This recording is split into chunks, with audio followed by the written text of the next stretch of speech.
அள்ளித்துறை செவிட்டு மாரியம்மன் கோவிலுக்கு சொந்தமான கடை வாடகை உயர்த்தியதால் வியாபாரிகள் போராட்டம். திருச்சி அள்ளித்துறையில் உள்ள செவிட்டு மாரியம்மன் கோவிலுக்கு சொந்தமாக கோவில் சுற்றிலும் 14 கடைகள் உள்ளன.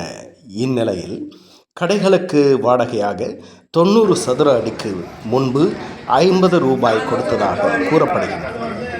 இந்த நிலையில் 20 அடி தூரத்திற்கு எதிரே உள்ள இந்து அறநிலைத்துறைக்கு சொந்தமான கோவில் இடத்திற்கு வாடகை 341 ரூபாய் கொடுத்து வந்துள்ளதாக கூறப்படுகிறது. இந்நிலையில் செவிட்டு மாரியம்மன் கோவில் தற்பொழுது 90 சதுர அடிக்கு 3800 என்று உயர்த்தியதாக தெரிகின்றது.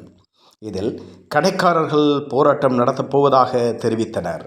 இதனை அறிந்த கோவில் பரம்பரை அறங்காவலர் மற்றும் ஊர் பட்டயதாரர்கள் ஊர் முக்கியஸ்தர்கள் முன்னிலையில் கோவிலில் சமாதான கூட்டம் நடைபெற்றது. கூட்டத்தின் முடிவில் கோவில் நிர்வாக அதிகாரிகளிடம் பேசி வாடகையை குறைப்பதாக உறுதியளித்ததாக தெரிகின்றது.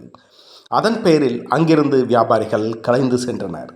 மேலும் கோவில் முன்பாக இக்கோவில் பொதுமக்களிடம் நன்கொடை வாங்கி கட்டப்பட்டதாகவும் தனி ஒரு நபருக்கு சொந்தமில்லை என்றும் பதாகை வைக்கப்பட்டிருந்ததால் அப்பகுதியில் பரபரப்பு நிலவியது.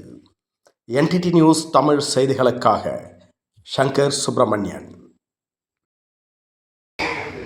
எல்லாருமே பணம் போட்டு தலைவர் போட்டு தான் நம்ம பண்ணியிருக்கிறோம். அவர் மேலே ஊர் மக்கள் சார்பாக கம்ப்ளைண்ட் பண்ணி தான் ஆகணும்.